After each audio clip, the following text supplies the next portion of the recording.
2007 সালে পরিচালক প্রিয়দর্শনের হাত ধরে বলিউডে হরর কমেডি ঘরানায় নতুন স্রোত এনেছিল ভুলভুলাইয়া। এই ছবিতে অক্ষয় কুমার এবং বিদ্যা বালানের অভিনয় দর্শক এখনো মনে রেখেছেন।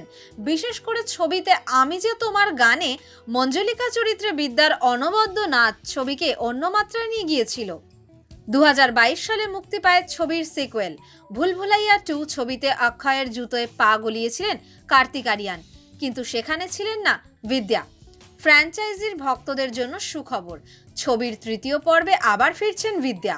সোমবার সমাজ মাধ্যমে এই খবর জানান পর্দার রুহ বাবা কার্তিক।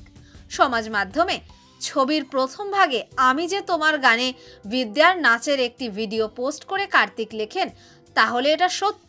মঞ্জুলিকা ভুলভুলাইয়ার দুনিয়ায় পা রাখতে চলেছে বিদ্যা বালান, আপনাকে স্বাগত। একই সঙ্গে এই ছবির মুক্তির সময়ও ওই পোস্টে জানিয়েছেন কার্তিক। অভিনেতা জানিয়েছেন আনিস বাজমি পরিচালিত ছবিটি আগামী দীপাবলিতে মুক্তি পাবে। ভুলভুলাইয়া 2 ছবিতে আমি যে তোমার গানে তাণ্ডব নৃত্যে তাক লাগিয়েছিলেন কার্তিক। সোমবার অভিনেতা সুখবর জানাতেই তৃতীয় পর্বে কার্তিক বিদ্যা জুটির যুগলবন্দির সম্ভাবনা দেখতে শুরু করেছেন অনুরাগীরা। কারো মতে এবার এই জুটি দর্শকদের চমক দিতে চলেছে। তবে নতুন ছবিতে কার্তিক বিদ্যাকে একসঙ্গে নাচতে দেখা যাবে কিনা তা এখনো স্পষ্ট নয়।